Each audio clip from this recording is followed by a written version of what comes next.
You're listening to the Navigating Leadership Podcast, a podcast where you get to sit in on conversations I'm blessed to have with leaders from around the country and right here at home. I'm Dave Freund, and welcome. This week, I'm joined by Don Yeager. At the end of our conversation, I'll share with you some of my key takeaways. So let's jump right into the conversation. 11-time New York Times best-selling author, longtime associate editor of Sports Illustrated, host of the Corporate Competitor podcast, where he's interviewed people from Fran Tarkenton to Dr. Condoleezza Rice, former Secretary of State. That's amazing, Don. Award-winning keynote speaker, business leadership coach, amazing storyteller, and a man who scored on Michael Jordan on a one-on-one. Don Yeager, welcome to the Navigating Leadership Podcast. It's great to have you. I'm just worried, Dave, that you waited on the Jordan thing to the end. Why didn't you lead with that? Come on, man. You can't. In journalism, we would call that bearing the lead.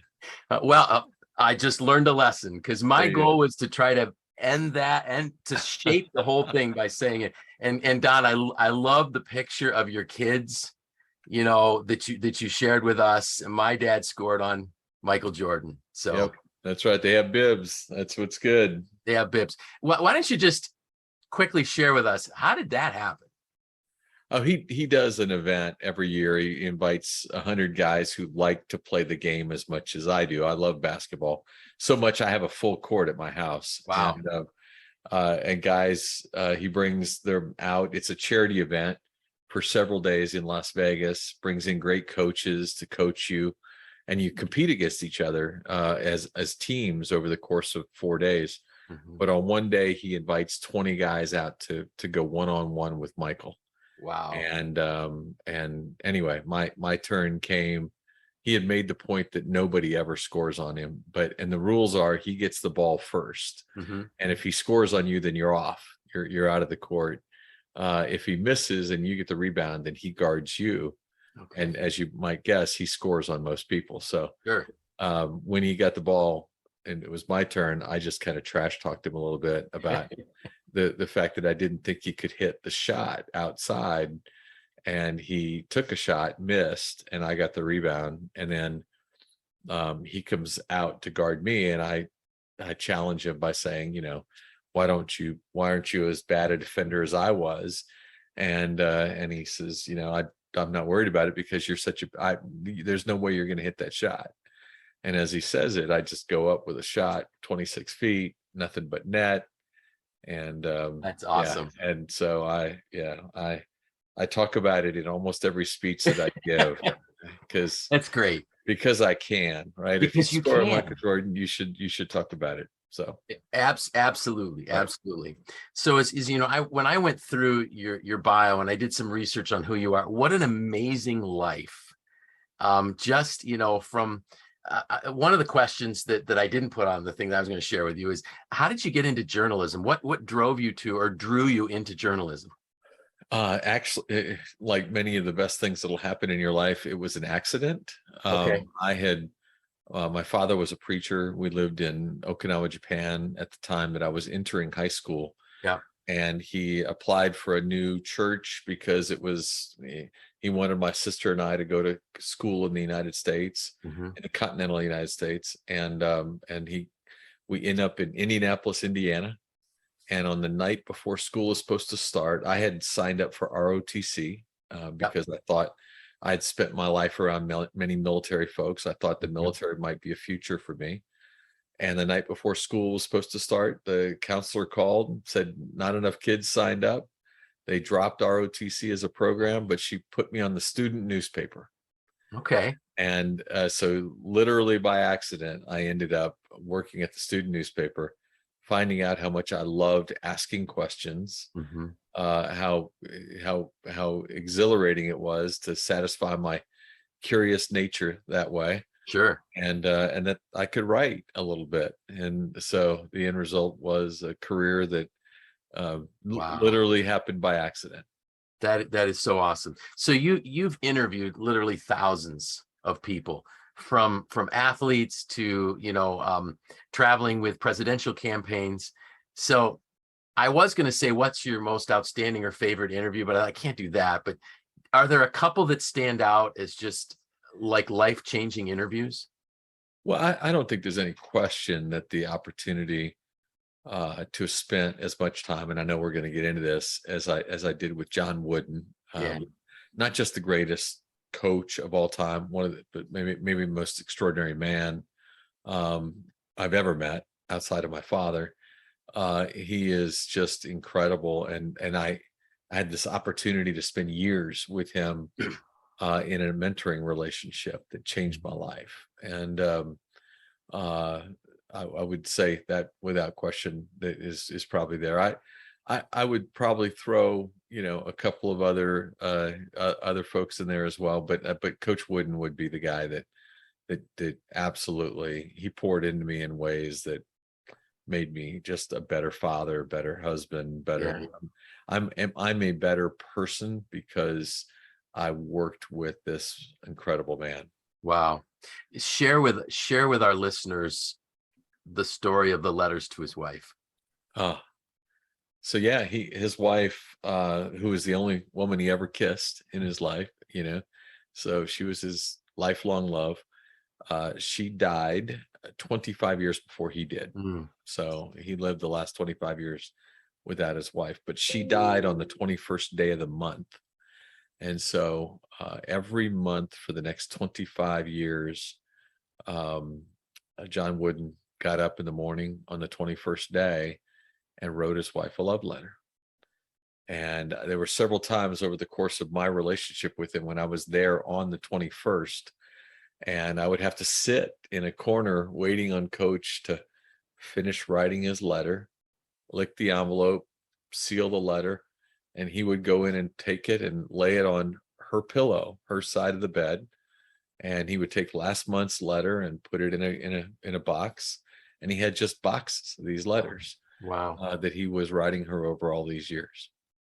Just an amazing, that's why I think I love how you said, he even taught you about love, Yeah. marriage, and that's really. So how did you end up being able to be mentored by Coach Wooden? Well, it happened. So I had heard through some relationships that when Shaquille O'Neal was playing for the Lakers, so he's 26 years old at Mhm. the time, that he was going out on a monthly basis to spend an afternoon with John Wooden. And I thought, gosh, 26-year-old hip hop star Shaq, 88-year-old white guy John Wooden, couldn't be any more Sure. Midwest. Yeah. What could they talk about for hours every month? And so I asked, and Shaq said that they were mentoring sessions. And then I asked if I could join him for one, and the invitation was extended. And so I went and I sat and I watched Shaq and John Wooden spend hours together, and the entire conversation, not a bit of it was about basketball. Wow. It was about being a better teammate. It was about being a better leader. It was about being a better husband, a better father. It was just life lessons is what he Sure. was pouring into Shaq. And so as we're getting up, I look at Coach Wood and I said, Coach, as amazing as this was, I'm just wondering, like, how does someone get mentored by someone like you? You're just so incredible. How do you? And he looked at me and he said, you ask. Wow. And I said, gosh, how many people ask? And he said, not as many as you might think. He said, most people don't ask. They take themselves out of the potential, the possibility Yeah. before it ever even comes to reality, because they choose not to ask. And so I went away, wrote the story that I was writing about the conversation, and came back a month later, called him and said, Coach, something tells me that in that moment I was supposed to ask. And he said, Don, what took you so long? That is so amazing. And so the result was every other month for 12 years, I flew to California to spend a day learning from John Wooden. And Wow. it was one of the most incredible gifts given to me in my life. Wow, that is so awesome. And I, I really loved the book Game Plan for Life. Thank you. There was just so much that I got out of that book that you're an amazing storyteller, and we'll touch on that before we wrap up today too. So I want to jump into just a couple parts of some of your different books, if you don't mind. Please. The first one, in the book Great Teams, you talk about pillar one, and you say that great teams understand their why. And I've been a fan of Simon Sinek for years. I love the book Start With Why. I went through the process of finding my why, but you talk about something a little special. I'll put it that way, in that where you talk about that the great teams not only know their why, but they feel it. And I think that's Talk to me about that. Yeah, because knowing your why is a bullet point, right? It's a poster on a wall. It's a conversation tool during a staff meeting. Feeling your why is something that requires effort. So what I discovered was that the great teams know their why, right? They're aware of it. The extraordinary teams, the teams that take it to that next level, are those who find ways to make sure that everyone in the organization, no matter where you sit in the organizational chart, everyone in the organization feels that they are part of something bigger than themselves. Okay. So if you're part of, let's say, a mortgage firm, right? You need to bring in, and most of your employees, by the way, you can tell them all day long, man, we put people in houses. We give them the rock, the security, the foundation that will allow their children to feel more comfortable at school. It will allow them to be part of the American dream. I mean, you can lay all that out and say, that's what we do. But most of your employees are spending their time dotting I's and crossing T's. Mm-hmm. And they are more worried about whether or not they're going to make a mistake on this form than they are helping a family get into a house. And so if you have that kind of team, once a month when you're doing your all hands gathering, or they're all sitting around the table, bring in a family, bring in a father and daughter who get to talk about what it means to be in a house where, what did the experience provided by your organization give them? How did you change their life? And when you start realizing that what we are doing is life-changing. Yep. And by the way, it does not matter what you do. I promise, if I dig into your organization, I can prove that, because you're there to solve a problem. That's Sure. what most organizations are for. That's what they're created. Right. If you're there to solve a problem, I can probably figure out how to bring to life the feeling of your why. Okay. And when you do that, it resonates differently than a poster. Very good. Thank you. And it's interesting because Simon Sinek would say that, that those feelings are generated and recognized in the limbic system in our brain, which is incapable of words. That's correct. It's just the feeling. That was so awesome. When I read that, I'm like, wow, that's a takeaway in and of itself. Creating that feeling of the why. I serve on the national board of Make-A-Wish. It's my favorite charity. And every board meeting, we open the board meeting with a family standing in the front of the room telling us about a wish that our organization arranged for their family, and how that wish changed their child. Wow. How that wish changed the dynamic of their relationships with their brothers and sisters, how the wish made a difference. And it's 8-10 minutes that the family spends in front of us. The lights come up, we're all crying, but at the end of the day, we are ready to go to work because we know that what we do matters, and we know who it matters to. That is so great. So that's the beginning of that book. So I'm going to run all the way to the end of the book when you talk about, success. And you put a quote in the book that John Wooden said, "Winning takes talent, to repeat takes character." So from your experience in the interviews and being around so many great teams, both in the sports world and also in the business world, How have you seen the best teams continually succeed? How do they deal with the fact that success can be a curse? Well, I think first off, they address it, right? I one of the people I spent a lot of time with on this was the women's volleyball coach at Penn State, Russ Rose, who is careful. Like if you walk into his office, it's not loaded with trophies, even though he's won national championship after national championship. He says you don't want to spend too much time sleeping in your trophy room. Wow. And too many people do that, right? I win and I got to go curl up with the trophy and I got to take it to bed with me because this is the big thing in my life. He says, hey, that's yesterday's news. And so how do you transition out of victory with a level head and with the appropriate understanding that complacency is human nature. And when Sure. the second you get good at something, the next natural phase is complacency. And so being aware of these things, talking about them, having a plan for them, that's what the great teams do. So I guess also what I'm hearing is that, they probably take the time to celebrate an appropriate amount of time and then just say, okay, what's next? That's exactly right. Okay. The Anson Dorrance, the women's soccer coach at North Carolina, won 21 national championships. Wow.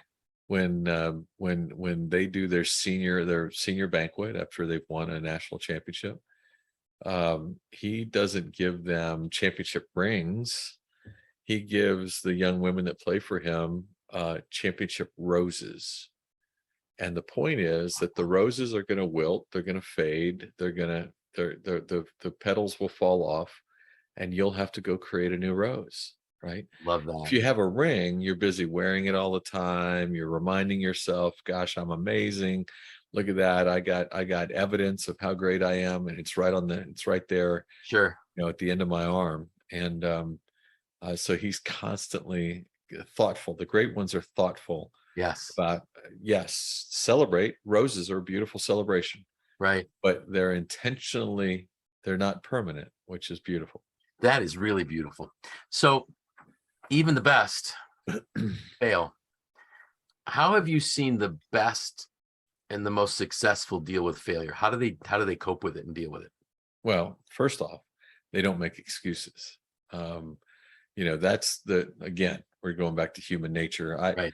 My little phrase in our building and is that, our daily existence needs to be in defiance of human nature, because because human nature, it brings us in all kinds of bad directions. Sure. And so the best understand that when we fail, most people, human nature is look for someone to blame, some circumstance to pin it on. It's the economy, it's COVID, it's the war in Ukraine, it's whatever, right? What are we gonna blame for the fact that we didn't close this sale? Or is it that I didn't really make that one more phone call? Okay. So that the true great ones don't make excuses. Because they know that owning failure is actually an important responsibility. So that's first, and then secondly, what they do is they learn from their failures, right? They immediately are breaking down what could I have done to have changed the outcome, and then third, they build a game plan around that learning to Okay. make sure that you can lose once, you just don't want to lose twice, right? Sure. Don't lose 3 times. It's when losing becomes a habit, Yeah. that becomes a challenge. Very good. It's kind of like our friend John Maxwell would say, you fail forward. Fail forward. Absolutely. Yeah. Very good.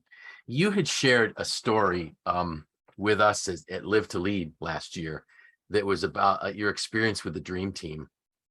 So, we all remember, those of us that are closer to your age or a little bit older, like my age, about the dream team and how finally the pros could get to the Olympics and we had this amazing team. But in 6 years, we went from being the best in the world to 6th. Yeah. How did that happen? Why did it happen? And how did we fix it? Well, first off, human nature, right? Arrogance, complacency. Boy, I'm so good. I can only imagine how intimidated you are by my greatness. And, Mhm. pretty soon what you start to realize is that the only people that are impressed by you are, it might be you, right? Right, right. And that was what was happening. Our team had lost its edge over competitors who were constantly getting better, and our team was not. Okay. And so, yes, you go from dream team status to sixth in the world. And then what you have to do in order to really kind of turn things around is you have to begin that process of bringing in people that, again, with a different mindset of what is going to be expected, and also then creating a sense of purpose. And this gets Mhm. to, what we were talking about earlier, feeling your why. Yes. And so they brought in a new group of talent. Coach K became the new coach, and he began asking himself, who other than this team also wears the letters USA on their jersey, um, who might inspire them? And he realized that every member of the United States Armed Forces wear those three letters on their chest, and do so for a far different reason. So he started bringing in wounded warriors and children who had lost parents in Iraq and Afghanistan, and he started creating experiences for the team because he wanted them to understand that wearing those letters on your chest meant something, and that you were honored to be doing it for those other people, not for Sure. you, not for the guy to your left or right, but for the people who were also wearing those letters. And so he created a different feeling around what it meant to be part of the organization. And so good was he at doing that, that it completely changed the dynamic of the organization. They haven't lost a gold medal since. That's great. And I love that I think you had referred to it last year as he created feel it moments, Correct. which when I saw that feeling your why, it just started to connect. And we know how great Coach K, was and is at motivating and keeping people on that edge of greatness, so to speak. Absolutely. Um, you son of a pastor, Yes. um, you've had the privilege of interviewing so many great athletes, and you seem to be able to get them to talk about their faith. And oftentimes people say, well, we can't ask people about that, or we can't talk about that. What role? And what I love is that you do that without any embarrassment, and you're getting feedback from people, you're getting answers. You in your book, you talked about, um, athletes that were injured, athletes that had to come back from terrible things. You talked about Coach Tony Dungy, dealing with the death of his son. You talked about Kareem Abdul-Jabbar finding faith, finding purpose in his faith. Can you tell me how have you seen these athletes live that out, and how important was it for them? What did it do for them? I think the most important place that faith works for and in the lives of some of these people we're talking about, is the creation of perspective, right? Suddenly you realize, because sometimes you get really good at what you do, and people are so busy lauding you and telling you how awesome you are, you begin to think of yourself as the center of the universe, right? As the greatest thing. And it's easy to walk around and think, wow, the world revolves here. I'm that place. True faith takes you to a place where you realize you are not that, right? You're not all that. That there is, in fact, a different center of the universe. And so, yes, it's funny. On my podcast, you mentioned the Corporate Competitor podcast. I uh, I had one of my favorite people on the planet, broadcaster Leslie Visser, the other day, right? Yes. And Leslie is she's as great as it gets in our business. And she actually asked me that question. It was funny. I'm interviewing her, but she stopped the podcast to ask, like, how do you get all these guys? I've interviewed as many people as you have, more, right? she's far more accomplished than I am. And she said, and I've never had one of them talk to me about their faith. And I said, Leslie, have you ever asked any of them about their faith? And she said, well, no. And I said, well, there's your answer, right? Most people, especially around faith, especially in a lot, often don't lead with that as a discussion point. It is something you have to just find a way very comfortably, non-judgmentally, which is what a good person of faith should do anyway. Sure. To ask, how does faith play a role in your life? Or, do you have a particular faith that inspires you in some way? And the questions don't have to be challenging or difficult, but it's amazing when you ask how often you'll end up in a different conversation. And it was funny to talk to this legendary broadcaster, I love Leslie, to have her say, wow, you know what, you're right. I'm never getting the answer because I never ask. I'm not asking. Yeah, exactly. Right. Yeah. Since you brought up Leslie Visser, I was listening to that podcast, and she talked about, as a young reporter at the Kentucky Derby, being asked by Red Smith to go out in the infield and take a walk with her. And he gave her this profound advice that changed her trajectory of her career. And I think it might have been something like, whenever you're out to think about making memories or something like that. Right. So here was somebody that was legendary, who took the time with a young person that didn't have the credentials to deserve the attention, so to speak. And he gave her this amazing opportunity. Who's done that for Don Yeager? A lot of people, but what one particular stood out when I thought about this question. So I'm just a couple of years into my career, a young reporter, San Antonio, Texas, and there's an earthquake in Mexico City that kills 10,000 people overnight. Right? I mean, it was one of the most massive and most destructive earthquakes in history. And given the population of San Antonio, given its closeness to Mexico City, sure, our newspaper knew we had to get a reporter in there as fast as possible. All the airports were closed because the runways had been damaged. So there was all this challenge, but I was selected as the first reporter they wanted to send in to Mexico City, and I'll never forget, this editor grabbed me as I'm walking out the door, and I've got everything loaded up and I'm ready to go.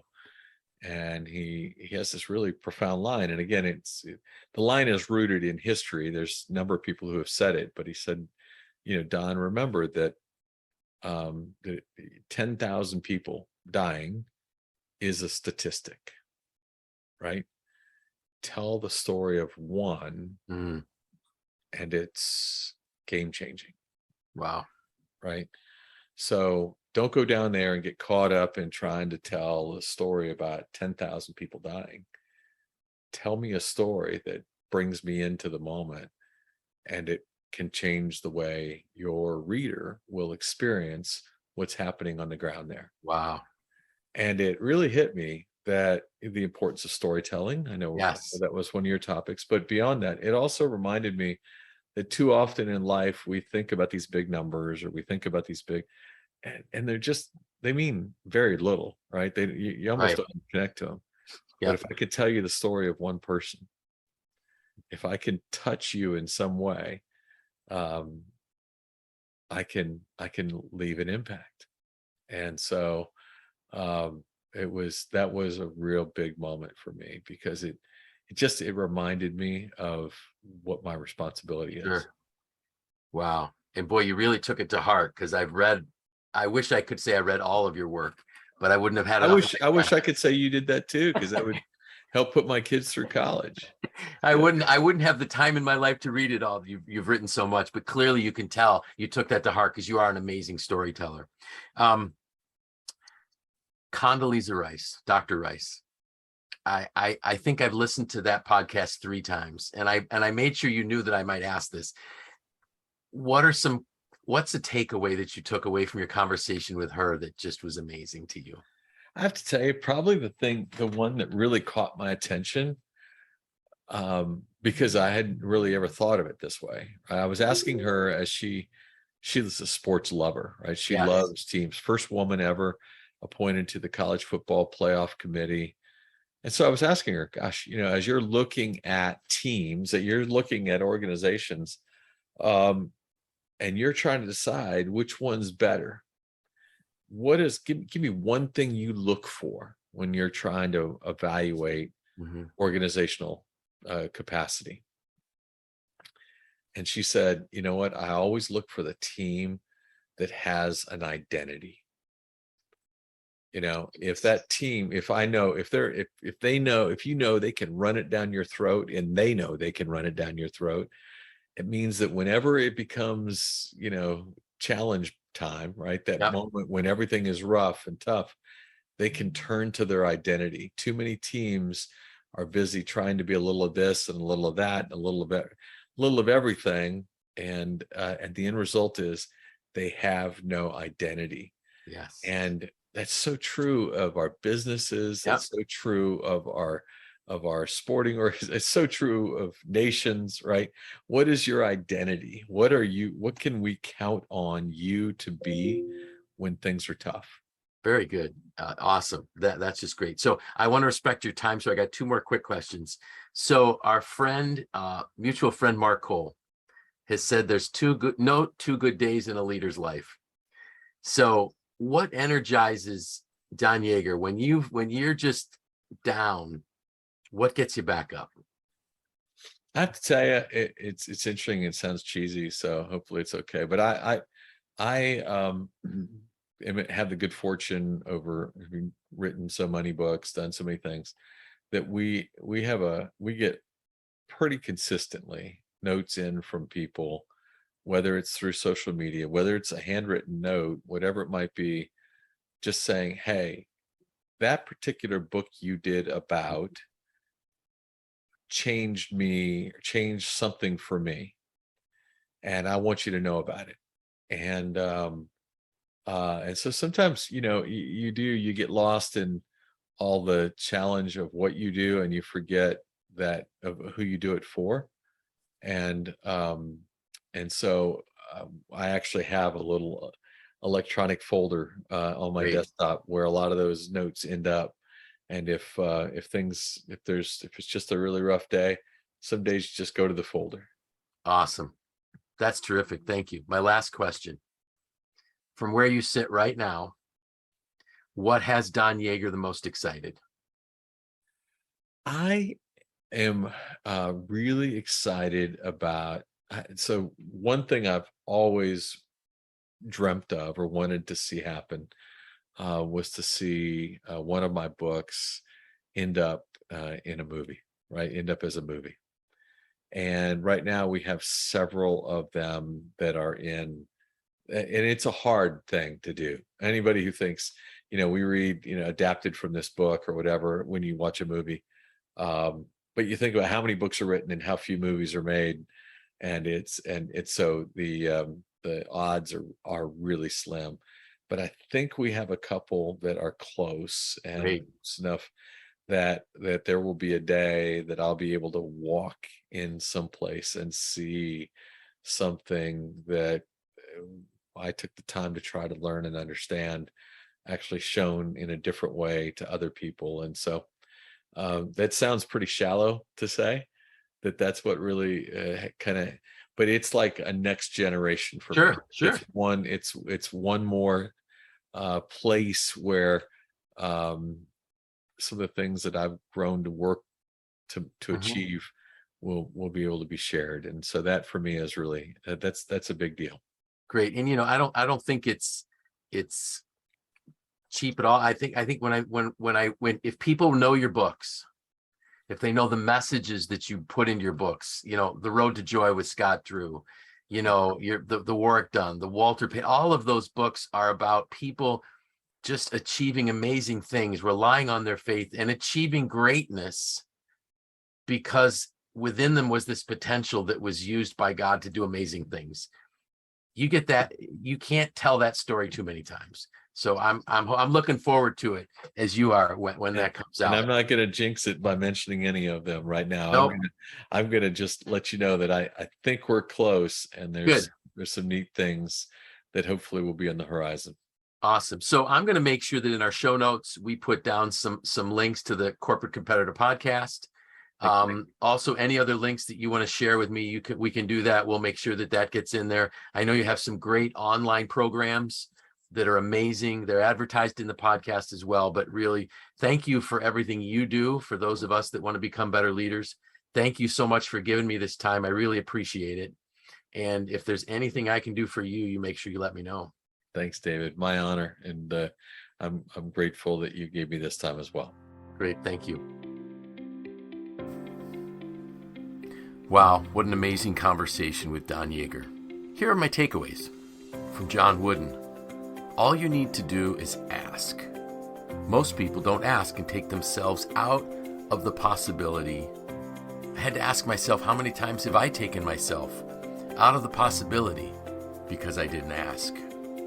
My second takeaway was great teams feel their why. This requires effort and energy.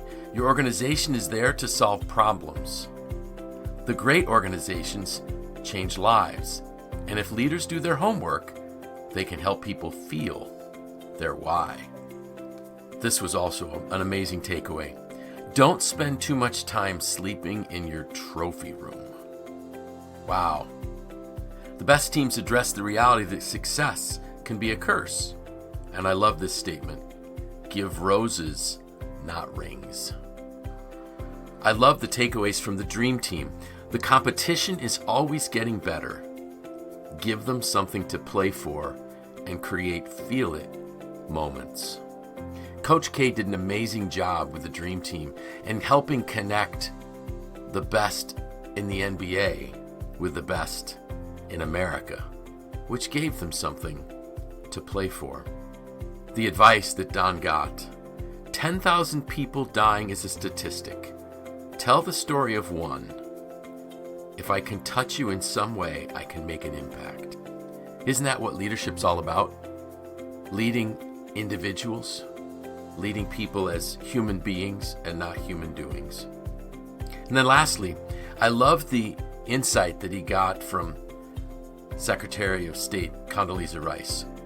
Look for the team that has an identity. When things get rough, they can turn to that identity. That's just amazing. It's an amazing thought in athletics, but even in our organizations. When our teams have a great identity, when they understand who they are and what they're playing for, they will stick to it through all kinds of hurdles and adversity. So those were my takeaways. What were yours? Thank you for listening to the Navigating Leadership podcast and our conversation with Don Yeager.